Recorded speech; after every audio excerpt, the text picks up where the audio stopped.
بسم اللہ الرحمن الرحیم۔ السلام علیکم ورحمۃ اللہ وبرکاتہ۔ اشہد ان لا الہ الا اللہ وحدہ لا شریک لہ واشہد ان محمدا عبدہ ورسولہ، اما بعد، قال اللہ سبحانہ وتعالی لقد کان لکم فی رسول اللہ اسوۃ حسنہ۔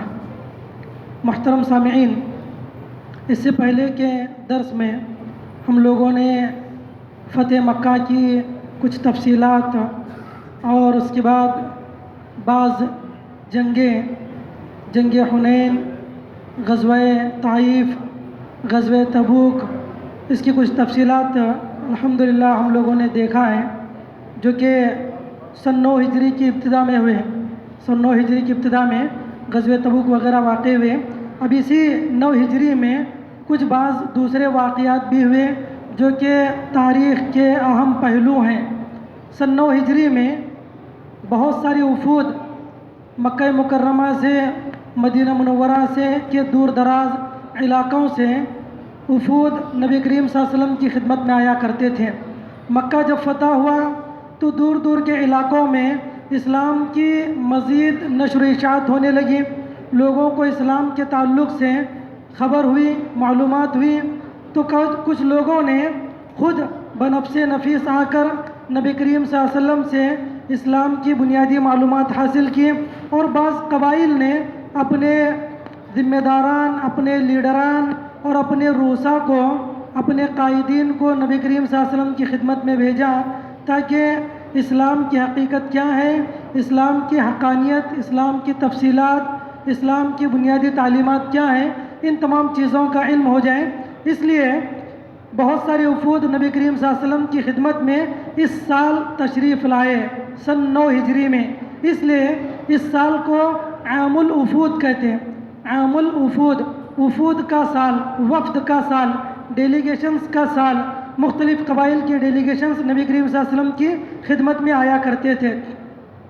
بعض تاریخ نگاروں کا کہنا ہے کہ تقریباً 60 وفود نبی کریم صلی اللہ علیہ وسلم کی خدمت میں آئے۔ 60 وفود جو ہے آپ علیہ السلام کی خدمت میں آئے، جن میں مشہور جو ہے وفود وفد بنی عامر ہے، وفد بنی سعد بن بکر ہے، وفد عبد القیس ہے، وفد بنی حنیفہ ہے، وفد طوی ہے، وفد بنی زبید ہے، وفد کندہ ہے، وفد ملوک ہے، وفد بنی الحارث بن کعب ہے، وفد ہمدان ہے، وفد عدی بن حاتم ہے، اسی طرح وفد فروا ابن مسیق ہے، اسی طرح وفد سرد بن عبداللہ الاسدی ہے، وفد فروا بن عمر الجدامی ہے۔ اس طرح جو ہے کچھ اہم وفود نبی کریم صلی اللہ علیہ وسلم کی خدمت میں تشریف لائے، جن کی تفصیلات امام محمد بن سعد رحمہ اللہ نے اپنی کتاب طبقات ابن سعد کے اندر نقل کیا ہے۔ یہ جو وفود آئے ہیں، ان وفود کے آنے کا ایک بڑا فائدہ یہ ہوا کہ جس طرح دور دراز کے علاقوں میں اسلام پھیل گیا، ویسے ہی خود مدینہ میں جو اصحاب موجود تھے، مدینہ میں جو صحابہ موجود تھے، ان کو بھی بہت ساری چیزوں کا علم ہو گیا جن کا علم پہلے سے ان کے پاس نہیں تھا۔ نبی کریم صلی اللہ علیہ وسلم نے احکام وفود کے لوگوں کو بتائے تو وہی احکام جو ہے مدینہ والوں کو بھی پتہ چلے۔ یہی وجہ ہے کہ صحابہ اکرام کہتے تھے، ہم لوگوں کو یہ خواہش ہوتی ہے کہ کسی قریے کا رہنے والا، کوئی بادیہ نشین نبی کی خدمت میں آئے، نبی سے سوالات کریں، نبی جواب دیں، تو ہماری یہ خواہش ہوتی ہے کہ اس جواب سے ہم بھی فائدہ اٹھائیں، اس علم سے ہم بھی محظوظ ہوں۔ یہ ہم لوگوں کی خواہش ہوا کرتی تھی۔ چنانچہ مختلف قبائل کے لیڈر جو ہے آپ علیہ السلام کی خدمت میں آئے، جن میں سے بعض جو ہے تاریخ کی کتابوں میں بڑے مشہور ہوئے ہیں، جیسے دمام بن ثعلبہ رضی اللہ عنہ کا وفد بڑا مشہور ہے۔ یہ اللہ کے نبی علیہ السلام کی خدمت میں آئے اور آ کر کہنے لگے، اے اللہ کے رسول، میں بڑی دور سے آیا ہوں اور میں اپنے قوم کا لیڈر ہوں، اپنے قوم کا قائد ہوں، جو باتیں میں یہاں سنوں گا وہ جا کر اپنی قوم کو پہنچاؤں گا، لہذا اے نبی میں آپ سے کچھ سوالات کروں گا، اور بڑے سخت سوالات ہوں گے، آپ اپنے دل میں کوئی حرج محسوس نہ کریں، آپ میرے ان سوالات کا جواب دیں۔ چنانچہ حضرت ذمام بن ثعلبہ نے اللہ کے نبی علیہ الصلوۃ والسلام کو بہت سارے سوالات کیے، جن میں پہلا سوال یہ تھا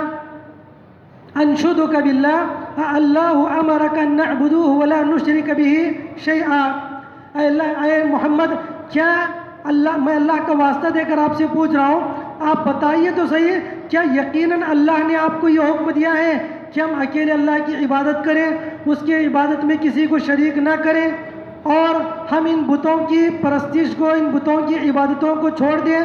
تو اللہ کے نبی علیہ الصلوۃ والسلام نے کہا اللہم نعم، ہاں اللہ تعالیٰ نے ہمیں اس بات کا حکم دیا ہے۔ پھر اس کے بعد جو ہے صحابہ رسول نے یعنی ذمام بن ثعلبہ نے دوسرا سوال کیا، میں آپ کو اللہ کا واسطہ دے کر کہتا ہوں، کیا اللہ نے آپ کو اس بات کا حکم دیا ہے کہ ہم روزانہ صبح و شام جو ہے 5 وقت کی نماز پڑھیں؟ تو اللہ کے نبی نے کہا کہ ہاں اللہ نے ہمیں اس بات کا حکم دیا ہے۔ پھر ذمام بن ثعلبہ نے کہا کیا اللہ نے ہمیں اس بات کا حکم دیا ہے کہ ہم جو ہے رمضان کے مکمل 1 مہینے کے روزے رکھیں؟ تو اللہ کے نبی نے کہا کہ ہاں اللہ رب العالمین نے ہمیں اس کا حکم دیا ہے۔ پھر مزید جو ہے کچھ سوالات حضرت ذمام بن ثعلبہ نے کہا، اللہ کے نبی علیہ الصلوۃ والسلام نے ان کی اس بات میں سر ہلایا کہ ہاں اللہ رب العالمین نے ان چیزوں کا حکم دیا ہے۔ چنانچہ ان تمام چیزوں کا علم لے کر حضرت ذمام بن ثعلبہ اپنی قوم کے پاس گئے اور قوم کے سامنے جو ہے انہوں نے نبی کی اس دعوت کو پیش کیا، نبی کی اس دعوت کو پیش کیا اور کہا کہ بتوں کی عبادت کرنا، بتوں کی پرستش کرنا یہ باطل ہے، یہ حق کے برخلاف ہے، اور انہوں نے لات اور عزیٰ کو برا بھلا کہا، اپنی قوم کے سامنے کھڑے ہو کر لات اور عزیٰ کے سامنے برا بھلا کہا، اور تو قوم کے لوگوں نے کہا اے ذمام تم اس بات سے ڈرو کہ تم ہمارے بتوں کو برا بھلا کہو، برا بھلا کہنے سے ڈرو کہ کہیں ایسا نہ ہو جائے، یا ذمام اتق البرص والجذام والجنون،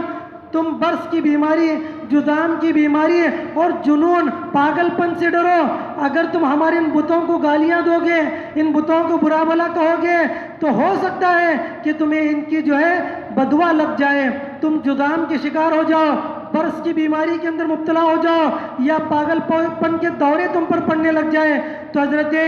ذمام بن ثعلبہ نے کہا اگر واقعی ان لوگوں کے اندر یہ طاقت ہے، اگر لات و عزیٰ میں یہ طاقت ہے تو میرے ساتھ یہ کر دکھائیں جو تم کہہ رہے ہو، یعنی میرے اوپر ان کی بدوا صادق آ جائے۔ کہا ویلکم انہما واللہ لا یضرانی ولا ینفعانی، کہا اللہ کی قسم ان کے اندر نہ نقصان پہنچانے کی طاقت ہے نہ نفع پہنچانے کی قدرت ہے، یہ جو بت ہے نہ نفع پہنچا سکتے ہیں نہ نقصان پہنچا سکتے ہیں۔ اور پھر بعد میں جب لوگوں نے ان کی بات کو حق جانا، حق سمجھا، تو پھر پوری کی پوری قوم نے اسلام قبول کر لیا۔ ذمام بن ثعلبہ رضی اللہ عنہ کے کہنے پر پوری کی پوری قوم، صحابہ تاریخ میں آتا ہے کہ فواللہ ما امسى ذلك اليوم من حاضرة رجل ولا امرأة الا مسلمہ، کہ اس رات تک جو ہے پوری قوم میں نہ کوئی مرد ایسا بچا نہ کوئی عورت ایسی بچی جو کہ اسلام میں داخل نہ ہو، کوئی ایسی مرد اور کوئی ایسی عورت جو ہے وہاں پر موجود نہیں تھی، سب کے سب لوگ جو ہے اسلام میں داخل ہو گئے۔ اس طرح جو ہے بہت سارے لوگ اس وقت اسلام میں داخل ہوئے، کئی قبائل جو دور دور سے آئے تھے تمام کے تمام قبائل نے اسلام قبول کیا، جس کی وجہ سے اسلام بڑی تیزی سے حجاز سے نکل کر پورے جزیرے عرب میں پھیل گیا، مکہ مدینہ حجاز سے نکل کر دور دور کے علاقوں تک یہ اسلام پھیل گیا، اور بہت سارے لوگ نجران کے عیسائی اللہ کے رسول صلی اللہ علیہ وسلم کی خدمت میں حاضر ہوئے، نصارہ نجران کے بڑے مشہور تھے، پورا جو علاقہ تھا نجران کا نصرانیت سے بھرا پڑا تھا، عیسائیوں سے بھرا پڑا تھا، یہ لوگ بھی اللہ کے رسول صلی اللہ علیہ وسلم کی خدمت میں آئے اور ان لوگوں نے حجت بازی کی نبی کریم صلی اللہ علیہ وسلم کے سامنے۔ وہ لوگ کہنے لگے کہ دیکھو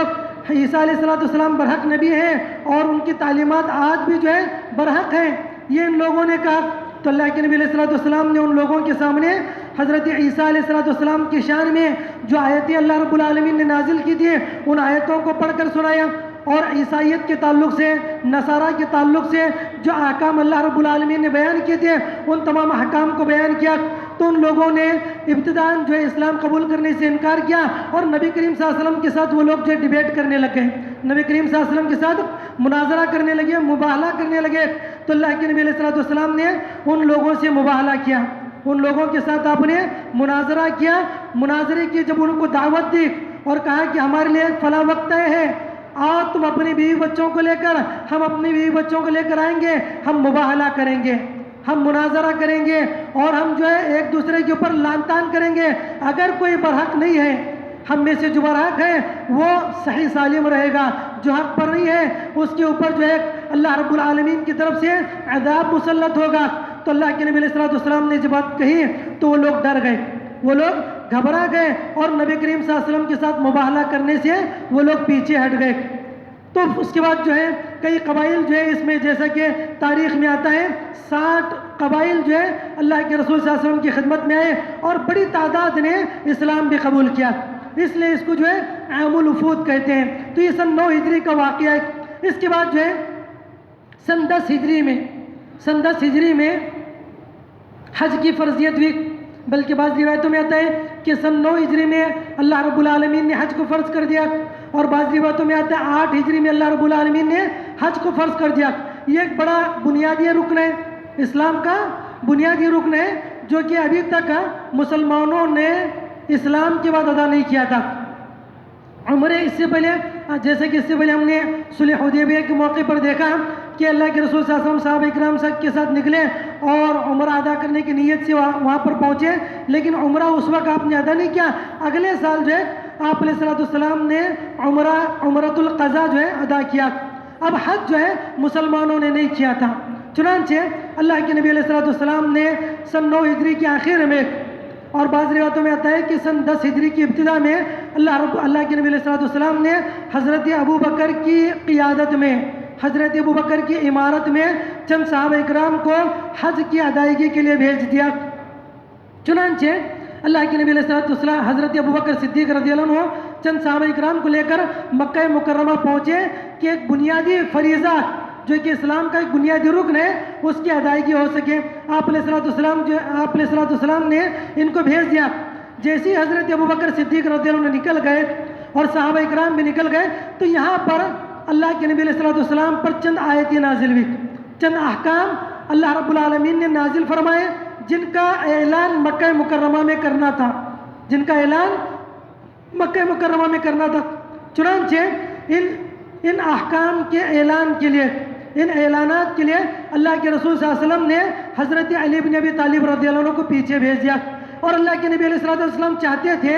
کہ یہ جو اعلان ہے ایک رسمی اعلان تھا، ایک آفیشیل اعلان تھا. اللہ کے رسول صلی اللہ علیہ وسلم چاہتے تھے کہ آل بیت کی زبانی یہ اعلان جو ہے دنیا والوں کے سامنے پیش کیا جائے، پورے عرب کے سامنے پیش کیا جائے. چنانچہ اللہ کے نبی علیہ السلام نے حضرت علی بن ابی طالب کو بھیجا تو آپ نے چند اعلانات ان کے سامنے پڑھ کر سنائے. مکہ مکرمہ کے اندر بآواز بلند جو ہے چند اعلانات سنائے گئے، جن میں پہلا اعلان یہ تھا لا يدخل الجنت الا نفس مؤمنہ، کہ جنت میں صرف مومن نفس ہی داخل ہو سکتا ہے. یہ بھی اعلان کر دو کہ جنت میں صرف مومن ہی داخل ہوگا. اور دوسرا اعلان یہ تھا ولا يطوف بالبيت عريان، آج کے بعد کوئی شخص برہنہ طواف نہیں کرے گا، کوئی شخص جو ہے برہنہ کعبۃ اللہ کا طواف نہیں کرے گا. اس سے پہلے جو ہے لوگ برہنہ طواف کرتے تھے. لوگوں کا یہ عقیدہ تھا کہ ہم لوگ جو ہے جس کپڑے کے اندر گناہ کرتے ہیں، جن کپڑوں کے اندر ہم جو سود کھاتے ہیں، جن کپڑوں کے اندر ہم غیبت چغلی کرتے ہیں، ان کپڑوں کے ساتھ ہمیں طواف نہیں کرنا چاہیے، لہذا وہ لوگ برہنہ طواف کرتے تھے. تو اللہ رب العالمین نے اس رسم کو ختم کر دیا اور حضرت علی بن ابی طالب کے ذریعے یہ اعلان کہلا بھیجا کہ آج کے بعد کوئی شخص جو ہے برہنہ طواف نہیں کرے گا. تیسری بات یہ تھی ولا يحج بعد العام مشرک، آج کے بعد کوئی مشرک جو ہے مکہ میں حج نہیں کرے گا. یہ اعلان جو ہے مکہ مکرمہ کے اندر کرایا گیا. اس کے بعد جو ایک چوتھا اعلان یہ کرایا گیا وَمَنْ كَانَ بَيْنَهُ وَبَيْنَ رَسُولِ اللَّهِ عَهْدٌ فَعَهْدُهُ إِلَى مُدَّتِهِ، کہا کہ مسلمانوں کے درمیان اور مشرکین کے درمیان جو عہد و پیمان ہے کہ آپس میں جنگ نہیں ہوگی، وہ لوگ اپنے دین پر قائم رہیں گے، یہ لوگ اپنے دین پر قائم رہیں گے، اس طرح کے جو عہد و پیمان ہے اب ان کی مدت جو ہے صرف 4 مہینے باقی رہ گئے. اس کے بعد عہد و پیمان جو ہے ختم ہو جائے گا. اب مشرکین کے لیے ضروری ہے کہ وہ لوگ جو ہے یا تو اسلام قبول کریں یا تو جزیہ دے کر جو ہے جزیرہ عرب کے اندر رہے. تو یہ اس طرح کی چند اعلانات جو ہیں اللہ کے نبی علیہ السلام نے حضرت علی بن ابی طالب کے ذریعے مکہ مکرمہ کو بھیج دیا. چنانچہ حضرت علی بن ابی طالب رضی اللہ عنہ نے وہاں پر اعلانات کر دیا اور بخیر و خوبی حضرت ابو بکر صدیق رضی اللہ عنہ کی لیڈرشپ میں، ان کی قیادت میں، ان کی امارت میں صحابہ کرام کی ایک بڑی تعداد نے، مسلمانوں کی ایک بڑی تعداد نے الحمدللہ اسلام قبول، حج کی ادائیگی کی. پھر اس کے بعد جو ہے وہ لوگ اللہ کے نبی علیہ السلام کے بعد واپس لوٹے. یہاں پر جب یہ لوگ اسلام حج کر کر واپس لوٹے تو اسی سال یعنی سن 10 ہجری میں اللہ کے نبی علیہ السلام نے بہت سارے دعات کو اسلام کی نشر و اشاعت کے لیے، اسلام کی تبلیغ کے لیے اور جہاد کے لیے دور دراز کے علاقوں میں صحابہ کرام کو بھیج دیا. کہا کہ لوگوں کو اسلام کی دعوت دو، لوگوں کو اسلام کی تبلیغ کرو. بہت سارے لوگوں کو بھیج دیا جن میں حضرت ابو موسیٰ اشعری رضی اللہ عنہ تھے، حضرت معاذ بن جبل رضی اللہ عنہ تھے. اور جب اللہ کے نبی علیہ السلام نے ان کو داعی اور مبلغ بنا کر بھیجا تو طریقہ دعوت بھی ان کو اللہ کے نبی نے بتایا. یہ سن 10 ہجری کی بات ہے. حج ہو گیا، اس کے بعد جو ہے دور دراز کے علاقوں میں اسلام کی نشر و اشاعت کے لیے اللہ کے نبی نے بھیجا تو ان لوگوں کو کچھ احکام بتائے، طریقہ دعوت آپ نے بتایا کہ یسرا ولا تعسرا وبشرا ولا تنفرا. کہا کہ دیکھو جب تم دعوت کا کام کرو آسانی کا معاملہ کرنا، لوگوں کے ساتھ آسانی کا معاملہ کرنا، ولا تعسرا سختی کا معاملہ نہ کرنا، بشرا ولا تنفرا لوگوں کو خوشخبریاں سناؤ، لوگوں کے دلوں میں نفرتیں نہ پیدا کرو. اللہ کے نبی علیہ السلام نے کہلا بھیجا اور معاذ بن جبل سے کہا. اور دیکھیے قوم کو دیکھ کر کس قوم کو دعوت دینا ہے تو اس کا کیا طریقہ ہے. اہل کتاب کو دعوت دینا ہے تو کیا طریقہ ہے، مشرکین کو دعوت دینا ہے تو کیا طریقہ ہے، مجوسیوں کو دعوت دینا تو کیا طریقہ ہے. اللہ کے نبی علیہ السلام نے طریقہ دعوت بھی دے کر صحابہ کرام کو بھیج دیا. حضرت معاذ بن جبل کو اللہ کے نبی نے کہا اے معاذ دیکھو انک ستأتی قوما من اہل الکتاب فاذا جئتهم فادعوهم الى ان يشهدوا ان لا اله الا الله وان محمدا رسول الله فانهم اطاعوك لك بذلك فاخبرهم ان الله افترض عليهم 5 صلوات كل يوم وليله. اللہ کے نبی نے کہا اے معاذ دیکھو تم ایک ایسی قوم کے پاس جا رہے ہو جو اہل کتاب ہے، جو اہل کتاب ہے. جب تم ان کے پاس جاؤ تو سب سے پہلے انہیں اس بات کی تعلیم دینا کہ وہ اللہ کی توحید کا اقرار کرے. جب وہ لوگ توحید کو مان لیں تو انہیں اس بات کی دعوت دینا کہ دن و رات میں 5 وقت کی نماز ادا کریں.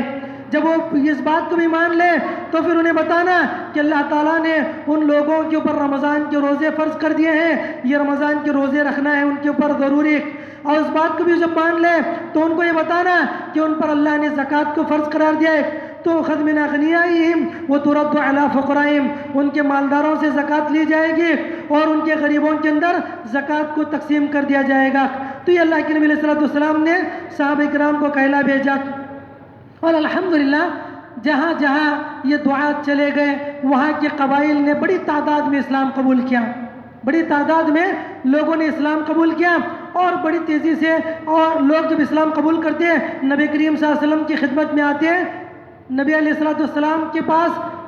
شرف ملاقات کے لیے، نبی علیہ السلام سے بیعت کے لیے، نبی صلی اللہ علیہ وسلم کی زیارت کے لیے، نبی کے دیدار کے لیے یہ قبائل جو ہے آپ علیہ السلام کی خدمت میں آتے ہیں. اور پھر جو لوگ اس وقت نہیں پہنچ سکے، جو قبائل نبی کریم صلی اللہ علیہ وسلم کے پاس مدینہ منورہ نہیں پہنچ سکے، وہ قبائل جو ہے اگلے سال نبی کریم صلی اللہ علیہ وسلم جب آپ حج کے لیے گئے حجۃ الوداع کے نام سے، جو کہ حجۃ الوداع معروف ہے یعنی الوداعی حج تھا، یہ آپ علیہ السلام کا الوداعی حج تھا. اس کے بعد آپ نے کوئی حج نہیں کیا، نہ اس سے پہلے آپ نے کوئی حج کیا نہ اس کے بعد کوئی آپ نے حج کیا. یعنی نبوت کے بعد جو ہے آپ نے عمرے کیے، حج جو ہے آپ علیہ السلام نے حج کی فرضیت کے بعد کوئی حج نہیں کیا.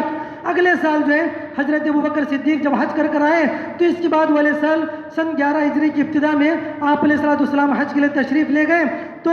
حج کی کچھ تفصیلات ہیں. کچھ مکہ کے اندر، مدینہ کے اندر، حجاز کے اندر جتنے لوگ تھے وہ لوگ آپ علیہ السلام کے ساتھ حج کے لیے تشریف لے گئے. تو وہاں پر بھی بہت سارے دور دراز کے علاقوں سے نبی کریم صلی اللہ علیہ وسلم کی زیارت کے لیے، نبی کے دیدار کے لیے، نبی سے بیعت کرنے کے لیے بہت سارے قبائل مکہ مکرمہ پہنچے. لہذا آپ علیہ السلام نے سن 11 ہجری میں حج ادا کیا. آپ حضرت ابوبکر کے حج کی ادائیگی کے بعد دوسرے سال آپ نے حج کیا. حجۃ الوداع کی کچھ تفصیلات اور وفات رسول کا تذکرہ انشاءاللہ کل کے درس میں ہم لوگ دیکھیں گے. اللہ تعالیٰ سے دعا ہے اللہ تعالیٰ ہمیں کہنے سننے سے زیادہ عمل صالح کی توفیق نصیب فرمائے. اللہ تعالیٰ ہمیں نبی کریم صلی اللہ علیہ وسلم کی زندگی کو سننے سمجھنے اور اس پر عمل کرنے کی توفیق عطا فرمائے. آمین. السلام علیکم ورحمۃ اللہ وبرکاتہ.